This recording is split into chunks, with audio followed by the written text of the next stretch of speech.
While football is celebrated and played in every corner of the planet, only a handful of countries can be considered football nations, and undoubtedly, one of them is Argentina, a place where football plays a central and culturally significant role in the country's identity, social fabric, and daily life.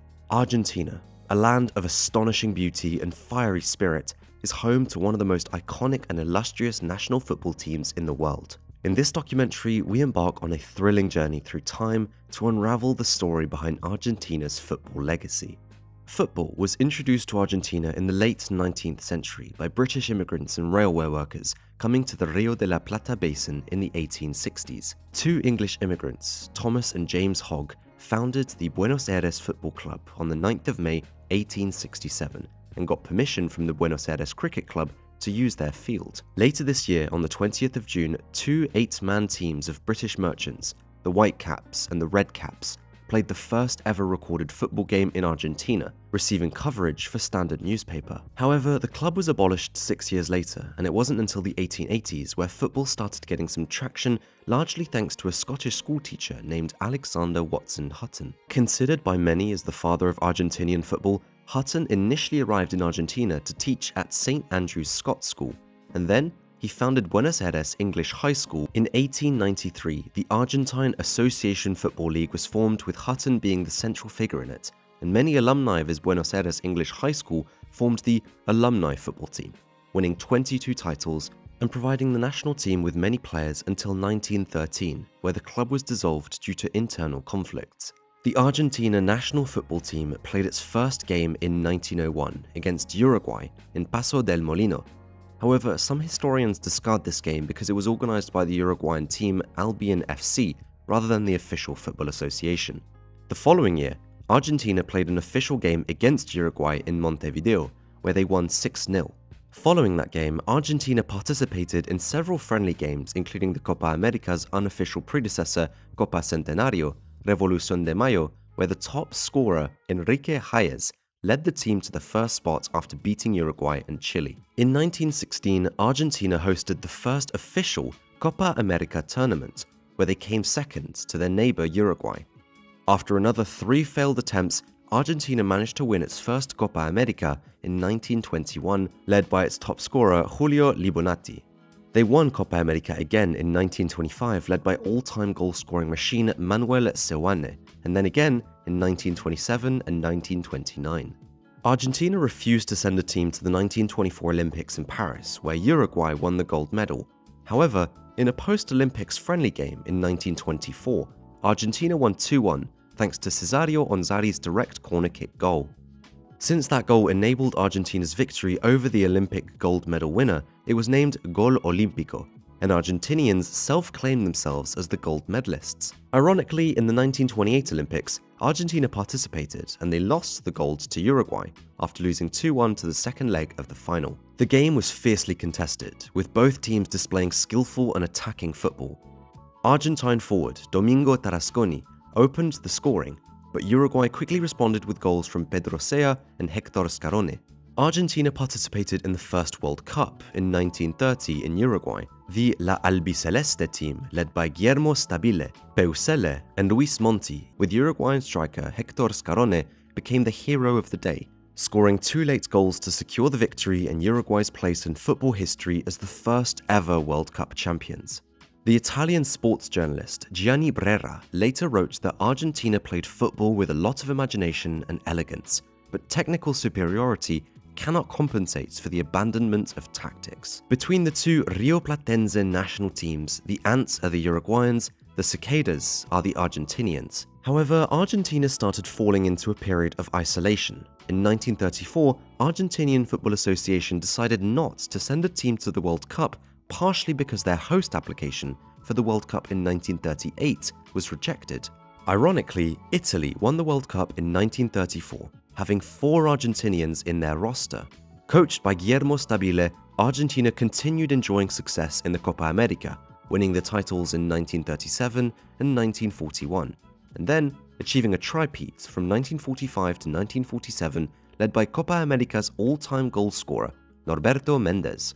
Worth mentioning that the title in 1947 was Alfredo Di Stefano's first and only title with the Albiceleste, before moving to Real Madrid and eventually obtaining Spanish nationality. Argentina also won the title in 1955 and again in 1957, led by the scorer Humberto Maschio. However, Argentina didn't participate in any international tournament outside South America until 1958, when they sent a team to Sweden for the 1958 FIFA World Cup, where they lost 3-1 to West Germany and then won 3-1 against Northern Ireland, while in the final group game they suffered a 6-1 loss to Czechoslovakia, failing to advance in the next stage. However, Argentina temporarily recovered from the World Cup fiasco after winning the Copa America in 1959 after a tight race with Pelé's Brazil for the World Cup 1962. Despite winning the first game against Bulgaria by 1-0, Argentina lost 3-1 to Bobby Charlton's England and then had a goalless draw against Hungary, resulting in another early elimination. In the 1966 World Cup, managed again by Juan Lorenzo, Argentina had a promising start, beating Spain 2-0 with 2 goals from Luis Artime, then had a goalless draw versus West Germany, and then qualified by beating Switzerland 2-0, despite losing at their first game against Poland. A draw with Italy and a 4-1 win against Haiti was enough to progress to the next stage. However, Argentina eliminated in the second group stage after losing to Brazil and Netherlands. That team was remembered as 7, where Argentina came second behind Uruguay. The association decided it was time for changes, and they offered the manager role to former Boca Junior player Cesar Luis Menotti, which he accepted under several conditions, one being that native players under 25 should not be sold to foreign clubs. Menotti started preparing the team for the 1978 World Cup, which would be hosted on home soil, playing friendly matches and tournaments. In one of those friendly games, in 1977, a young player named Diego Maradona made his first appearance with Albiceleste at the age of 16. In 1978, Argentina had a stacked team with Daniel Passarella leading the defense, serial goal scorers Mario Kempes and Leopoldo Luque in the offense, and a number of talented midfielders including Bertoni and Tottenham's Osvaldo Ardiles. Menotti didn't include Maradona in the team due to his lack of experience. However, some sources mention that the military junta that ruled Argentina pushed River Plate's midfielder Norberto Alonso. Argentina won its first 2 games versus Hungary and France by 2-1, and even though they lost to Italy, they qualified to the next stage. In the next round, Argentina won against Poland by 2-0 and then had a goalless draw versus Brazil. After winning Peru by 6-0, Argentina made it to the final, in a game that was shadowed by rumours of financial incentives to the Peruvian, but then the Dutch balanced the game and eventually equalised the game with a goal from Naninga in the 82nd minute. Allegedly, prior to the overtime, Menotti told his players to win it for the butchers and teachers of Argentina, not for the generals in the presidential palace. In overtime, with 2 goals from Kempes and Bertoni, Argentina won its first World Cup.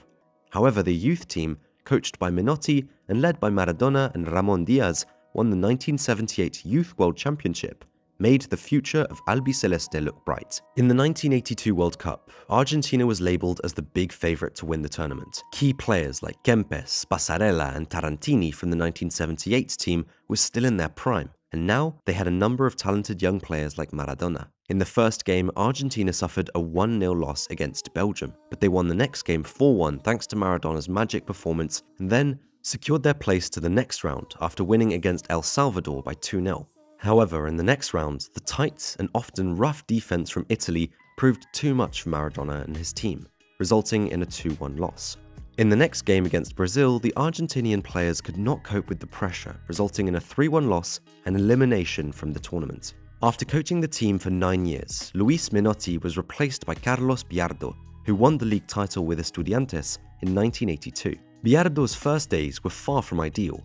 The team, without Maradona, got eliminated in the group stage of 1983 Copa America, and despite qualifying for the 1986 World Cup, Biardo was often criticized by the media and fans due to his defensive and too pragmatic approach to football, leading to an innovative but strange at the time 3-5-2 system. Regardless of the criticism, Argentina had a solid start in the tournament, beating South Korea 3-1 with 2 goals from Valdano, and then after a 1-1 draw with Italy and a 2-0 victory over Bulgaria, they made it to the next round. In the round of 16, Argentina won its old rival Uruguay by 1-0. Moving to the quarterfinals, they faced England, in perhaps the most legendary game in World Cup's history, remembered for Maradona's 2 goals the controversial Hand of God, and the notorious The Goal of the Century, where he managed to dribble past half of the English team.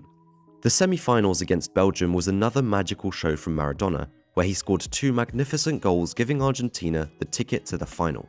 The final took place on June 29th in Mexico City, after a goal from Luis Brown in the 23rd minute and one from Jorge Valdano in the 55th. It seemed that Argentina was heading for an easy victory.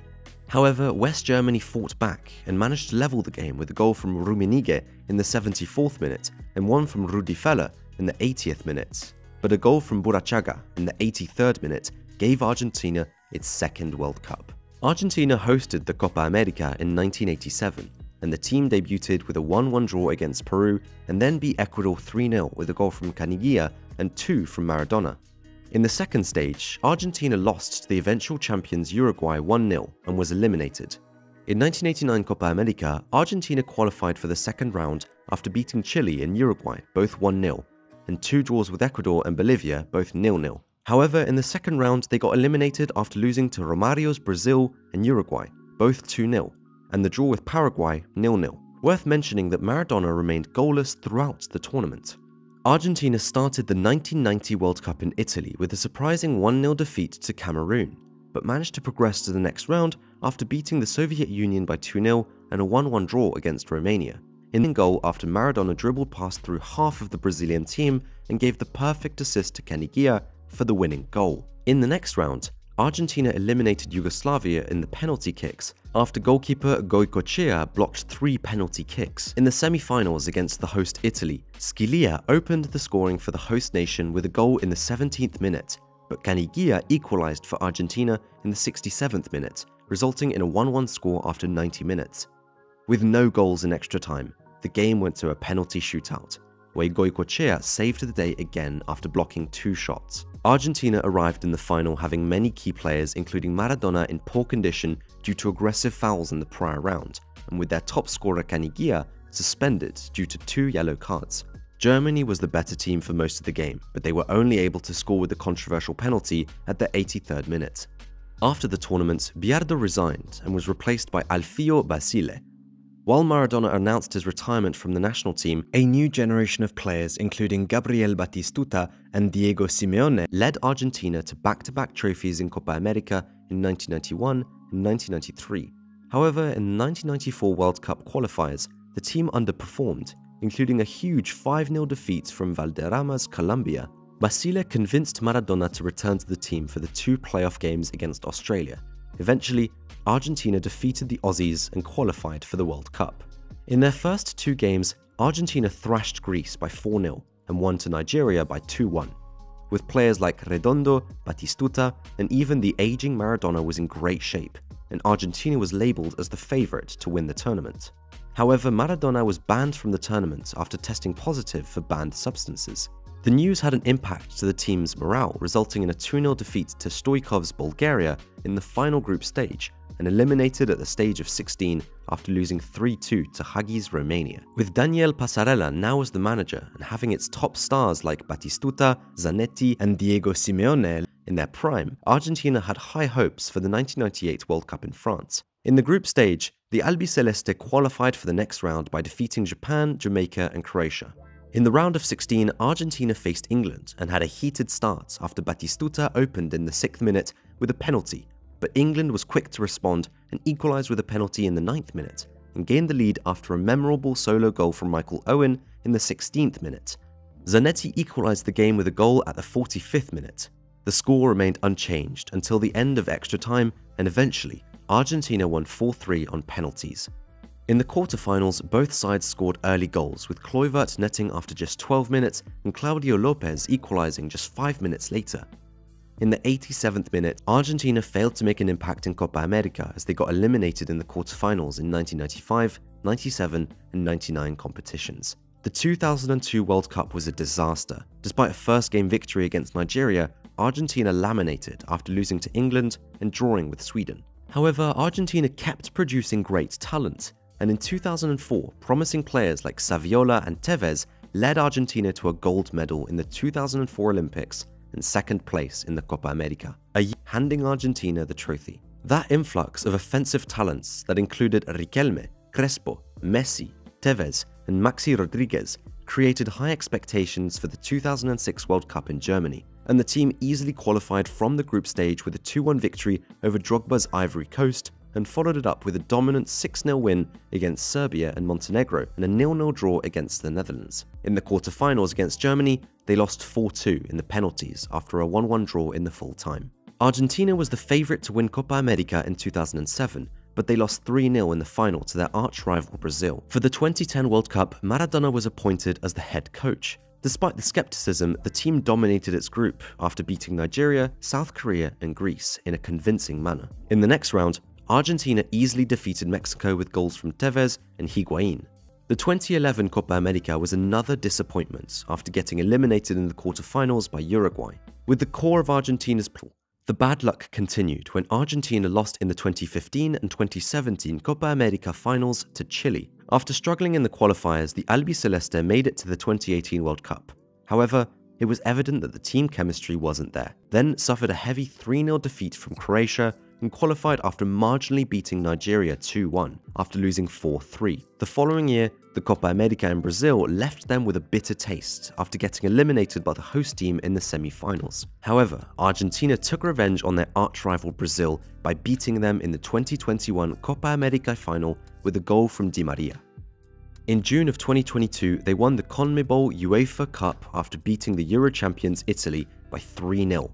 And created high expectations for World Cup 2022 in Qatar, but suffered a surprise loss against Saudi Arabia in the first group game, but advanced to the knockout stages after beating Mexico and Poland, both with the same score, 2-0. In the round of 16, Messi led the team to a 2-1 win against Australia, and then eliminated the Netherlands in a heated game after beating them 4-3 on penalties after a 2-2 draw. In the semi-finals, the Albiceleste easily secured a 3-0 victory over Croatia with 2 goals from Alvarez and 1 from Messi.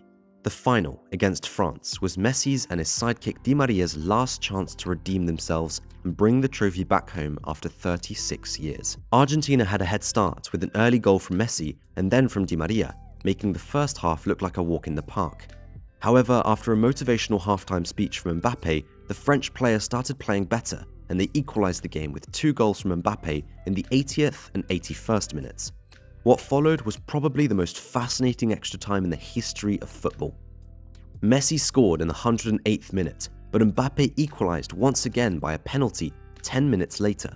Just moments before the final whistle, Randall Kolo Muani was denied the goal by Emiliano Martinez in one of the most crucial saves in the tournament's history, and the match went to a penalty shootout. Mbappe scored the first penalty, and with the weight of the world under his shoulders, and with a record 1.5 billion people watching on television, Messi scored the team's first penalty. Argentina took the lead after Coman and Tchouaméni lost their penalty kicks, and finally, Gonzalo Montiel scored the tournament-winning penalty. Naturally, celebrations sparked in Buenos Aires and across the country, and Lionel Messi cemented as the greatest of all time for many football fans.